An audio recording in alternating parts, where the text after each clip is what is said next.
Warning: the following podcast contains violent scenes that may be unsettling to some listeners. Listener discretion is advised. In 1987, four childhood friends were reunited after 10 years to investigate the murder of a mentor they all shared. During this time, they unlocked the deep secrets of the past and found themselves exposed to the darkness that surrounded them. Soon it became more than a fight for justice, and instead it became a fight against the ultimate evil. 6 months later, in the winter of 1988, bonded by their knowledge of the dark unknown, they have decided to no longer be the victim. Now they seek out the deep roots of satanic corruption that hides in the shadows of society, all the while trying to mentor a new companion seeking justice for the death of his cousin. Institutionalized is the second story arc in the Chronicles of Darkness first edition story, The Ultimate Evil, set in Bismarck, North Dakota in 1988. Join us in this tale of satanic horror with Wayne, played by Adam, Che, played by Andrew, Alex, played by Mitch, Michael, played by Slavic, and the newcomer Derek, played by Tillman. If you'd like to contact us, you can find us on Twitter at twin_cities_VTM and on Facebook and Discord at Twin Cities by Night. If you'd like to help support the podcast, you can find us on Patreon at Twin Cities by Night. We hope you enjoy.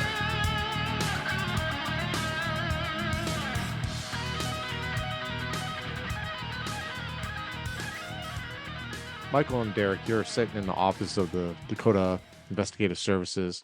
You know that Adam and Alex have taken off to drive to the Dakota Adventist Academy to speak to that counselor who just called, Tina Weaver.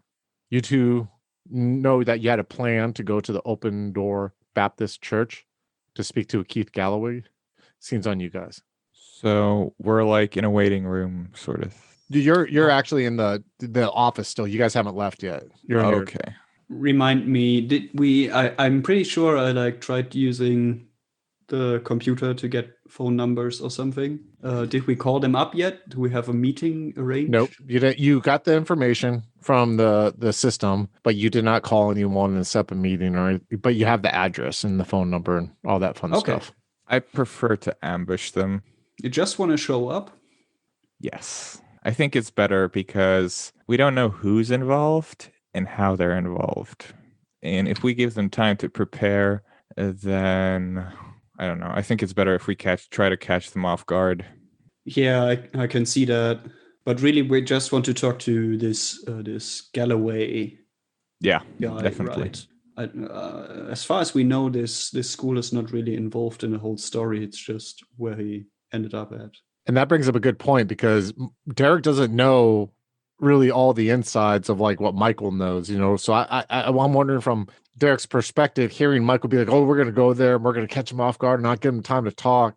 And in your perspective, you're just talking to this guy who used to work at the school.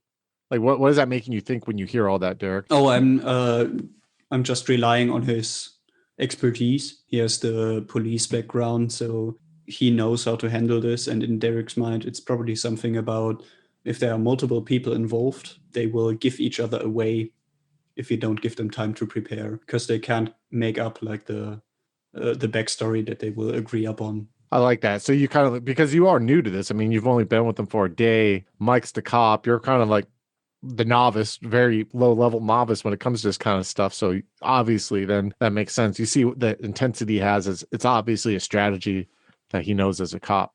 Michael, what's going on in your head right now? Like, what do you think you're going into with this guy? Like, what like there's this, you obviously are going there with a purpose. Like, what's going on in Michael's head? Well, right I now? mean, I think Michael at this point is a bit paranoid. Like the healthy amount of paranoid when you deal with the sort of things the Dakota Investigative Services deal with. So yeah, he's a bit paranoid. He's not sure if this guy's a suspect or, he's just a headmaster. So it could be that, it's just some bumbling guy who could have just been a figurehead or whatever in the school. But it's obvious that something happened there. Is all this intensity that you've dealt with in the last couple days with Che being in an accident, Wayne saying that he had been chased by someone kind of or followed by someone, is that like how are you handling your temper right now? Like is that part of the Yeah, intensity though, it's that you're also definitely feeling? part of it. It's a special. It's why he said like we're not gonna call him up. We're just gonna go there and we're gonna ask questions and we're just not gonna give him a chance. I'm gonna ask Derek to give me a perception and empathy roll, please. Perception and empathy roll. Or is there a perception? No, it Hold doesn't on, let me exist. see. God damn it, let me pull my character sheet. I had a character sheet here just We for this. can maybe say Hold on a second wits here. empathy, Yeah. maybe. Yeah, Yeah, let's do wits and empathy, please. So I have 3 successes. So, Derek, as you are sitting there and you guys are getting your jacket on and you're about to leave, you see Michael, like, for a second, like he's grabbing his car keys and he looks towards the coat rack where you're standing now. And you realize he's not looking at you, but he's looking at the coat, his coat. And you just see a ferocity kind of in his face at the moment. Like when you saw Michael in the picture, in that newspaper, that dot matrix printed picture with his like white smile, like forced white smile sitting there with like a tie on, or when you saw Michael when you met him at Denny's like 6 months ago, or even when you came in here for the job, he had a more of a warm kind of like, oh, for lack of a better term, like a warm aura around him and a welcoming look. Now, when he's looking at that jacket, you just see like his jaws kind of clenched, his eyes are fierce as he's going to grab it. And this is a side of him that you haven't quite seen other than when you went to the hospital kind of in the morning. But right now you see that he has this purpose to him almost. He's turned Go ahead, Caesar, inward, you mean? Yes, he's turned inward, but also he's very intense right now when he's going towards his jacket. Almost like he's his own body with his gravitational pull, and you're kind of just being pulled along with it and with the purpose that he has right now. Not saying that you don't have your own desires to go and speak to this guy, but you definitely see that there's something fueling Michael right now, and it's different than what's fueling you. Go ahead, scenes on you guys. Right. So any more preparations? Well, Derek, what do you think we should ask Mr. Galloway? I don't know. And How do you... he sort of hands him like a notebook or something. Just take notes. Like you can take the notes. Okay. Sorry for my scribbles. But yeah, what do you think? Do we just ease into it? Like, why did he leave his previous job? That seems like such an interview question. Oh, that's actually a good idea, asking him why he left. I'd like to talk to him about the atmosphere, about the school. Maybe he could, maybe why he left could be part of that. Maybe ask him about former colleagues. Right. Yeah. What he thinks about the new dean or head of school. Yeah. Although we have to first, sort of talk to him while we're talking to him and making sure he trusts us before that. I mean, he's gonna ask why we show up. Yeah. No, yeah. I don't think we should lie in that case. See, private investigators, because if he decides to not cooperate, he would figure it out anyway, somehow. And worst comes to worst, we can still, keep tabs on him. Although with Che out of commission, oh well. We'll have to figure something out. Do we tell him who we work for? No, not at first. We'll see how it goes. But I don't want to cause trouble for Mr. Lancasters, and hopefully we'll get some good information. So which vehicle are you guys taking? I don't think we have an official Dakota investigative services vehicle, so You got Michael's car and the white van. Yeah. Yeah, I think we'll take Michael's car. Is Michael's car available? I don't think it is, because I took him to the hospital and back, I believe. Yeah, but you're at the office now, so his car was at the office. Okay. Yeah, never mind. Yeah. So tell us about Michael's car. I know you're not a big car person, Slavic, but tell us about definitely not a big American car person. I could see it being like a normal Toyota Corolla, but like, what is it clean? What kind of music does he play in it? It depends, I guess. I think it's relatively clean with like short periods of stakeout dirty, with like paper from food and coffee cups and whatever. But right now, I don't think he's been on a stakeout, so I think it'll be relatively clean. Maybe a couple crumbs here and there. Very often, but it's not like dirty. So what kind of music does Michael listen to? We've never really delved into that. Like, or does he even listen to music? Is he more of a sports radio kind of guy? I think whatever's on the radio. Yeah. He's not a guy like Wayne who goes and buys Yeah, cassettes or yeah, whatever definitely stuff he not. likes. Definitely He's just not. He just, whatever's popular at the time.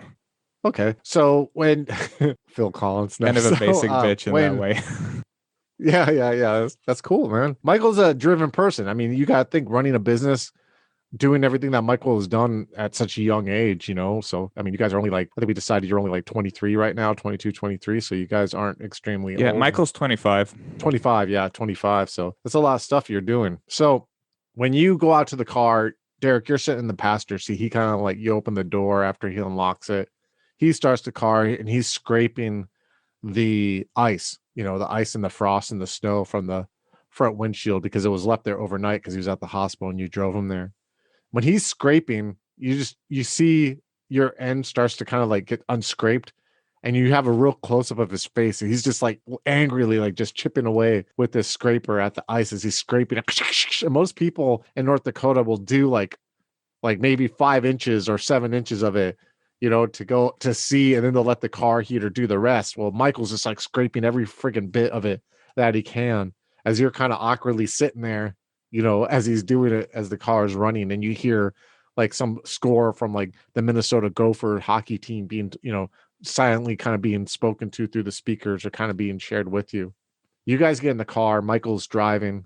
You go into Highway 94, which eventually takes you west, and you go over the Missouri River to where you get to a neighborhood that's kind of nicer. It's called Lakewood. And as you're driving through these neighborhoods in Lakewood, you eventually get to this rather large parking lot that where this church is at. When you come up to the parking lot, you see the parking lot is almost like a 90 is almost like a 180 degree shaped half of a circle. Almost has kind of like that half circle shape to it, where the part you're driving into is the flat end of the circle. And as the parking lot kind of curves in front of you, as you see it, you see the curve, the very top of the curve leads to leads to concrete area that leads to the entrance of this church. This church was probably built. You don't know, Michael or Derek, when this church was probably built, but if you're looking at the architecture, you would assume that it's rather new, maybe built within the last 10 years, if not the last 5 years. It has these fancy like metal columns that almost are supposed to replicate like Greek columns, but they're metal, almost like new wave-ish. And there's a lot of glass that's in the front. You see like the front of the building almost looks all glass, and you see it's like 2 stories. So within that glass that you see like there's like, you can kind of make out this plush like maroon carpet maybe, and you see some like furniture, you see some people walking about. You can't really make it out as you're getting into the parking lot, but then you see this big kind of sign that kind of comes across the front of the building and almost splits the two levels in half, that says the Open Door Baptist Church on there, like in a new modern chic way. As you come and drive into the parking lot, and you see the plows have been like keeping this parking lot rather clear. It starts to snow gently though when you drive into the parking lot, just very lightly.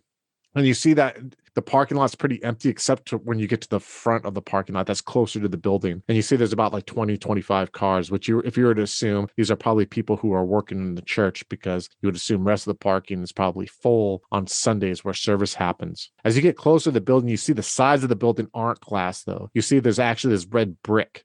So it's like the front of the church is all glass, but the side is red brick. And you can see when you get closer, looks like there's a lot of hedges and bushes that are kind of like cut and that are almost like waist high, that go along the walkway in the front that leads to the church along the bottom of the glass front, but it's covered in snow right now. So you can't really make out the green of them, but you can kind of tell they're bushes. When you park the car and you guys open the door, you walk onto the sidewalk that goes parallel with the front entrance of the building. So there's a sidewalk that kind of goes parallel, and then there's a sidewalk that goes perpendicular that goes towards the entrance. And you see that it is about 5 to 6 feet wide, and it's been shoveled, and there's salt that has been thrown along there, something that you're quite accustomed to seeing. And as you guys step onto the sidewalk, you feel the salt kind of like crush underneath your shoes or your boots or whatever you may be wearing.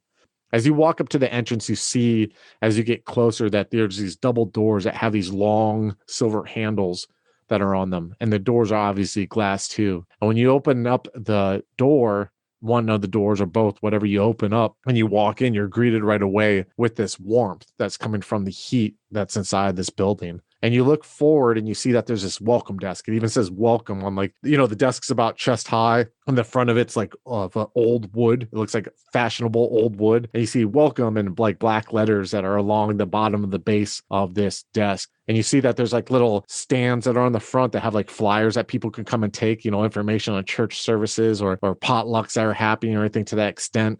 You look to the right and left and you see that this maroon carpet that is inside is indeed maroon. And you see in the left, there's like a bunch of couches and tables like for people to sit. And you see that there's like a little, like one of those free pamphlet bookshelves that you always saw in the 80s where people could pick up like different pamphlets about, like, and they're usually brightly colored, like a green or a red or an orange or whatever. And on the right, you see that there's like more of a sitting area, but you see that there's like a hallway that goes down. And you could kind of see that like there's a door open at the end of the hallway. And you can see that looks like where probably services happen. And then on the left of the right of this welcome desk, you see that there's stairs that kind of go up to the second floor if you were to go up there.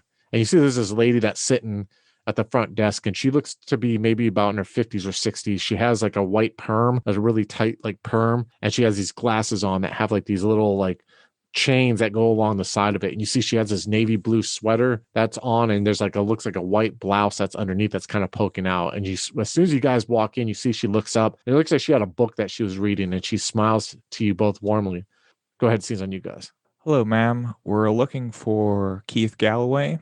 Oh, okay, yes. And you see she like pulls out this like planner book, those double old calendar books, and she kind of puts it to where you guys can see on the top, and she's turning the pages, and she goes to the date, and she's like, but you see her finger coming along, she's like, and she looks at her watch, and it's about like, I forgot what time we said, like it's like 12 or 12:30, and she's looking, she's like, did you have an appointment for today? I'm afraid not. Is that okay? You can see like she's kind of like, you realize when you're interacting with her that she's probably like a volunteer. You can get that volunteer sense, that like when people are kind of like, I'm just here to like fill a slot kind of thing. And she's like, let me see real quick. And she kind of like, you see she picks up a phone, and you guys can't see where the phone's at, because there's like that weird like 2-foot gap on the desk where you can't see like what's actually like behind where you guys are at. And she like, but you see this phone receiver come up, and she puts it to her ear, and you see her finger shake a little bit, and she hits a couple buttons, and she's like, yes, hi dear. I got 2 people here who would like to speak with Mr. Galloway. They're not in the appointment book though that you guys tell me to check. Should I can you see them? I don't know how to handle this situation. I'm sorry, young lady. And then you just hear kind of like a muffled voice, and she's like, hold on one second. She's like, what is this pertaining to? It pertains to his old job as headmaster. Oh, okay. Yeah. So they're saying that it's pertaining to an old job that he had as a headmaster. Okay, let me see here. And she like flips to the book. She's like, I see that he has a 1:30. Okay. Yeah, I'll send him up. Thank you. And she like hangs up the phone. She's like, well, Mr. Galloway is eating lunch right now, but he said his secretary told me that he's open till 1:30 if you'd like to come up there and talk to him. That's wonderful. Thank you. Come on, Derek, let's go. Yeah, let me give me 1 second. Let me show you where he's at. And you see she kind of gets up, and she's helping herself, like lifting herself up. And you see she has one of those like canes that have like the claw feet at the bottom of it, and she's just kind of like slowly walking up towards where one of the steps are. And when you go up to these steps, you see like they're metal stairs, and they kind of go one direction, they curve, and then they go the other, like they to the second floor. She's like, what you're gonna do, young man, is you're gonna walk up these stairs here, and then when you go up the stairs, you're gonna go down all the way to the end of the hallway. And when you go all the way to the end of the hallway, you're going to see some big double wooden doors, and they should be open. Mr. Galloway's secretary, Samantha, really nice young lady. She's will be working there, and she'll go ahead and help you out. Okay. Okay. Thank you, ma'am. God bless you too, young man. You have a good talk now. And she like kind of makes her way to the front of to the desk where she was sitting at. Say we make our way to Galloway. As you guys are walking up the steps, you get to where they curve, and it gets to the second floor. And you see that this time that there isn't like a red carpet anymore. It's kind of like a wooden hardwood floor kind of. And you see that you could tell that these are like, if you look to the left, as soon as you get to the steps, you look to the left, you see like, you can see there's a hallway, and then not a hallway, but it's almost like if you were to gone behind the desk on the first floor and looked up, you would have saw the second floor. You would have saw like a wall with some pictures, and you would have saw 2 hallways on each end. So when you get to the top of the steps, you look to the left, and you see like where the other hallway would go to. But you walk down this hallway, and as you walk down the hallway, you see that there's some office doors, like says like one on the right says like youth counseling, and the other one says like, counseling, and there's different like Bible study room and different stuff like that. And you see that there's like paintings of Jesus like on a couple of the walls. There's like one of like him sitting there speaking to his disciples, and there's another of him like holding a lamb. And then you get to the end of the hallway where there's these double wooden doors that have these big brass handles, and they're both opened. And you see that there's a desk that you see right away, a normal desk this time. And you see there's this younger lady. She's blonde, and her hair's cut to about the middle of her neck, and she looks a little heavier set. And she gets up, and she's kind of wearing like these dress slacks, and she's wearing a gray sweater. And she walks towards you guys with her hands out. She's like, Mr. Galloway's on a phone call right now, but if you sit right here, and she motions, and you can see there's like a couch, like a brown leather couch where people can sit and wait. And then you see there's a door like on the other or right next to the couch where it says like, Keith Galloway on the door, but it's closed. She's like, he's on a phone call right now, but when he's done with this phone call, he can go ahead and see you all. Would you like some coffee or who are you guys with, by the way? Like, we weren't expecting you guys to come by. Oh, sorry. We're just looking into something from one of Mr. Galloway's students back in the day. Oh, okay. My name's Michael Gray. This is nice. This is Derek. Derek Porter. Hello, ma'am. Hi. So, like, she's just looking at you confused, like the student, like, what, like? Well, it's confidential. I'm sad to say. Oh, who you both with? We're with Dakota Investigative Services. We're private investigators. I assure you that Mr. Galloway is in no trouble whatsoever. This is standard procedure. We just need some information. That's all. Oh, she's giving you the North Dakota, like this stuff is only stuff that she sees on TV, and she's just kind of looked at you, mouth agape. Yeah, exactly. That's why Michael's like, oh yeah, I totally understand, totally empathetic, but he's like, can you say that they have like flyers of whatever services they offer? Like you said something about. Yeah. You'll even see on her desk there's like a little flyer thing. They have it everywhere, like flyers about their services and stuff like that. I would like to just like look over what they even do. Like what's there. So you're sitting like Mike's sitting on the couch all intense waiting for that door to open, and you're reading like the service flyer, like what they're all doing. You see like the flyer has like different hours of like, they have like normal Sunday services. You see they have like Wednesday night services. They also offer like couples counseling or pre-marriage counseling, for people who are planning to get married. You see they have like a list of charitable exercises that they have going on right now too. We like you also see that they have like youth gatherings or youth camps or stuff like that too. And as you're reading through there, Michael, you're sitting there, all of a sudden the door opens up, and you see when the door opens up, you see this figure standing there. He's wearing these dark brown corduroy pants, and he has like these black loafers on underneath. He has like a red orange sweater that's on. And underneath he has like this white collared like shirt. He looks like he's probably like 260 pounds and maybe like about 5'11", 5'10". So he's rather healthy, especially around the waist where you see he kind of has like a little gut. He has like a mustache, a thick brown mustache, and he's balding on top, when he has like his hair cut short on the sides, and he has like these wired rim glasses. And he just kind of sees her. He's looking at you too. He's like, oh, so I see you wanted to come and speak to me. You want to come on in here? We can have a talk? Yes, sir. Thank you. My name is Michael Gray. And he sticks out his hand, and you see he has like kind of like these large like hands, like thick hands, not overweight hands, but look like strong hands. He kind of shakes your hand, and then he like shakes your hand too. He's like, oh, come on in. And when he comes in, you see that he has like these two chairs that are in front of the desk, like comfortable chairs that a lot of these people have, usually for like couples to sit in there and talk to, or some people like that. And you see when he goes to his desk, he has like, you see there's a bunch of pictures, like you see the back of a bunch of pictures. There looks to be about like 10 of them. And he has a phone there, no computers before like people have computers. And he has like one of those planners, calendar planners that people used to put on top of their desk, like the kind where you could flip to the top, and you see behind him there's like some bookshelves that have like different, like you see like New Testament study guides and stuff like that. And you see there's like a wood cut bust of like Jesus like on top of one of them, and you kind of look to the left and right, and you see there's different like scripture sayings that are like on motivational posters or something to that extent. And behind him there's a large window And when you look out the large window, you can see like behind the church where there's like kind of looks like a half an acre that's covered in snow. And then you see like houses that are kind of like behind that. And he's sitting and he goes and sits behind the desk and he's like, what was it that you wanted to speak about? Well, it's kind of a sensitive subject. We're with Dakota Investigative Services. I'm a private investigator. Derek here is my assistant. And we're actually looking into the disappearance of Toby Lancaster. And we've been talking to some people and realized that he was a troubled child. And we thought that you might have some information about him. I'm going to have you both give me a roll. Give me 1 second here. I want to make sure. I'm going to have you guys give me, ooh, man, I don't know if I want wits or resolve, man. Because to me, resolve's like, wits is when you notice something. Resolve's when you want to push through something. So I'm going to have you do a wits and empathy roll, please, both of you. Or you could do wits and resolve if you really wanted to. Man, I think I'm going to have you do a wits and resolve because of your outlook. Okay. You're having that more aggressive outlook, and I'm going to have Derek do wits and empathy, please. Alrighty then. I know, Derek, you're just the most empathetic person. I'm sorry. Fuck, 0 successes for Michael. 1. You notice, Derek, when he says that, you see Keith's eyes like almost like squeeze shut real quick. Like in this weird, some people have that nervous tick where the eyes like squeeze shut real quick.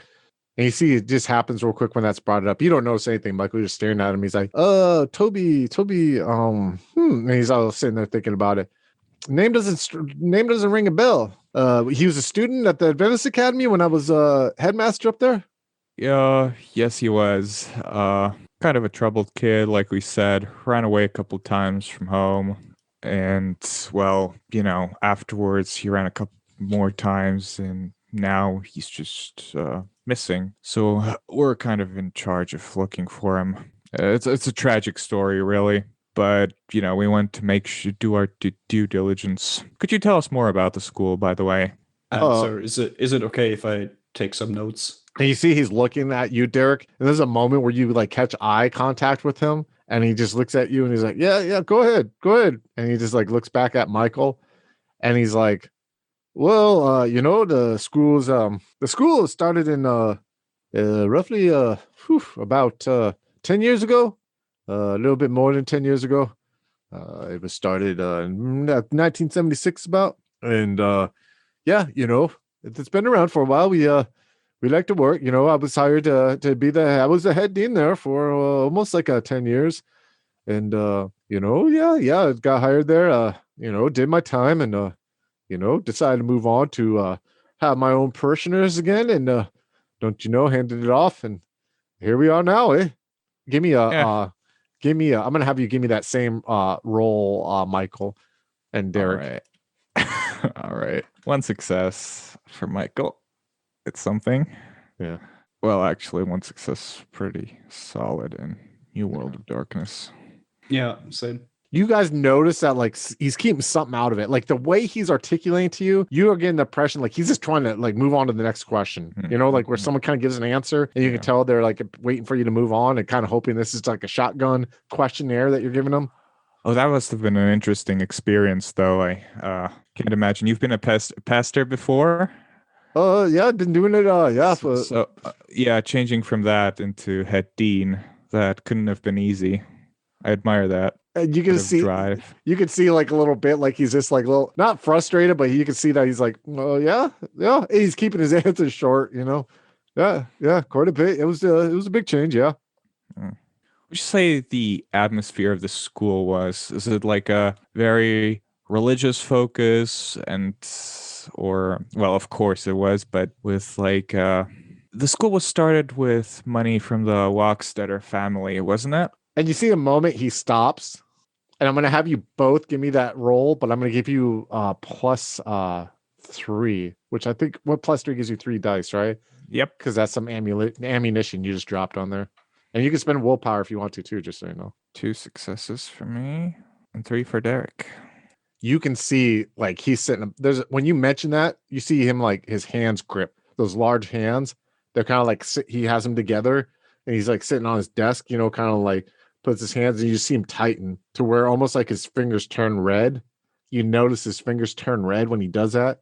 And he's like, he was. Did Mr. Go ahead. Welkstetter hire you directly? It seems you must have known him. I mean,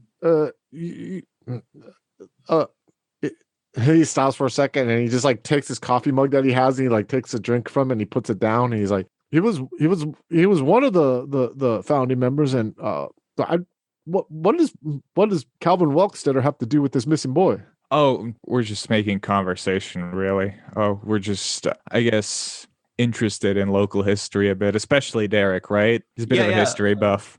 As it happens, family members of mine have been very close with the Welkstetter family, and I'm just trying to like figure out more about them. And you see him look at you and say, okay, so yep, I knew him. Yep, I knew him. He got me the job. Yep. What a great opportunity. Yeah.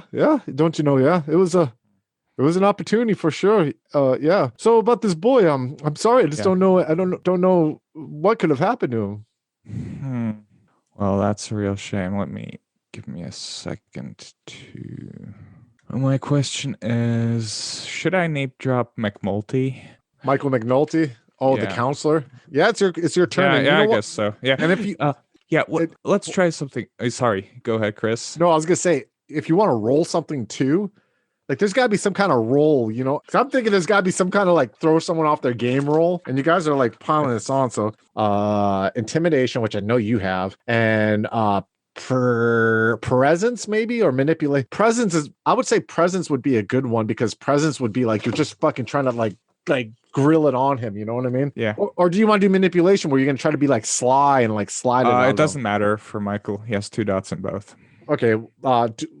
Which route do you want to do? I would say it would be more presence. Okay, then let's do presence and intimidation. He's a very direct person usually. And I'll give you +2 dice to drop the name of Michael McNulty to help with that. Sorry, I just wanted you to roll something for that. Yeah, no. That's completely fine. And I'll drop a willpower on this. Well. Michael's just about to slam his dick on the table. Well, it's mostly because 3, 5, 8 dice. Okay, so maybe you could tell us something about Mr. McNulty. He was his guidance counselor. And how many successes did you get? 4. Oh, shit. So he stops for a second. He looks at you, and you can see this, Michael, and Derek, you can see it too. His eyes are just like somewhat in a panic state for a little bit. And he's like, again, and you see him stumbling for a second. He's like, what do you want? What do you want from me? Sorry, what? What do you want from me? Well, what's with all these games here that you're doing? I assure you, these are no games. Toby and Mr. McNulty were apparently close, or Multi cared about Toby. So we're just trying to figure it all out. And we just want you to help us. I think our conversation's done here, young man. I think you can find yourself out. Of course, I understand. It's not easy. I give him a card. If you have anything you want to tell us, please don't hesitate to do so. I understand that it's very difficult. Thank you. Goodbye. And Come on, Derek. He takes her card and he just like sits back down, and Derek, you get up and you kind of just see him look at you again, and you have this awkward eye contact, and you both walk out and close the door behind you. Go ahead. I think this went wonderfully. What do you think, Derek? Yeah, excellent. And I smile at the secretary. Thank you again for making time. Thank you so much. Unannounced.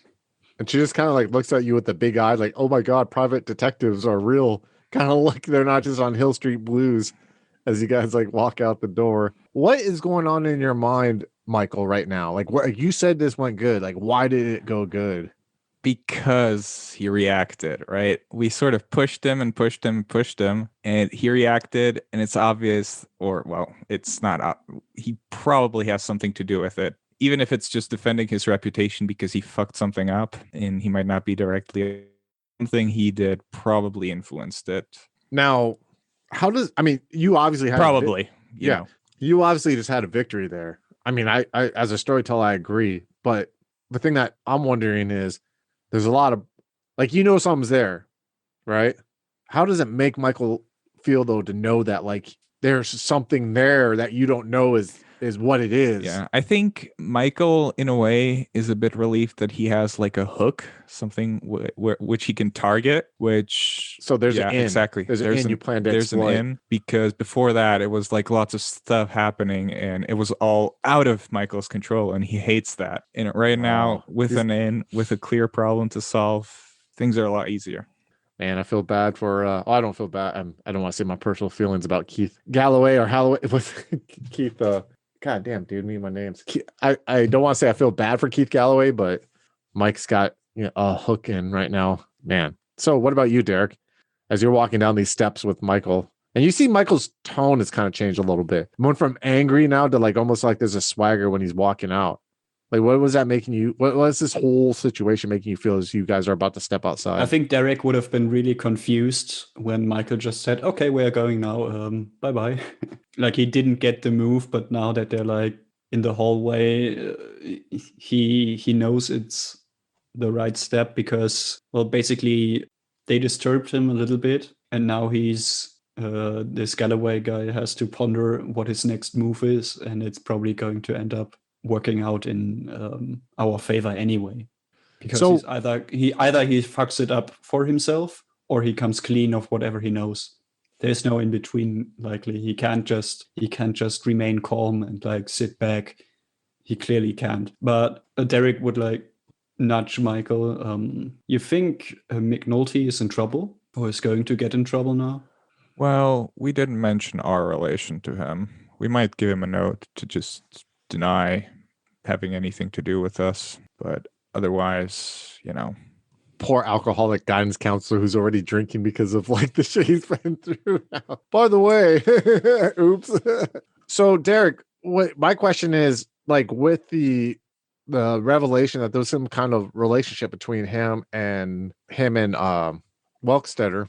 I mean, have you still like, you're still kind of like formulating, like you don't know the extent about Welkstetter that these other three know about, but you heard this guy say they had a relationship with Welkstetter. Yeah. Does that mean anything to you? Derek wanted to like push Galloway into getting uncomfortable with that, and it clearly worked because he wanted to know how much this guy knows about Welkstetter. And clearly there's something, like it isn't just it's fairly clear that Galloway knew from the start that something is odd.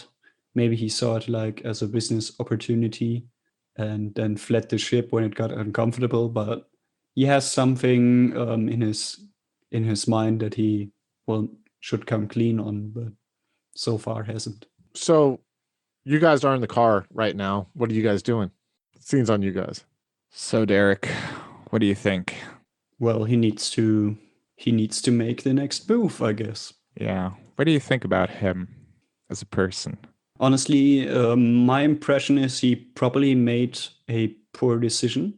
Maybe he was hungry for influence or power with the position at the school, and it ended up, well, not working out the way he wanted it to.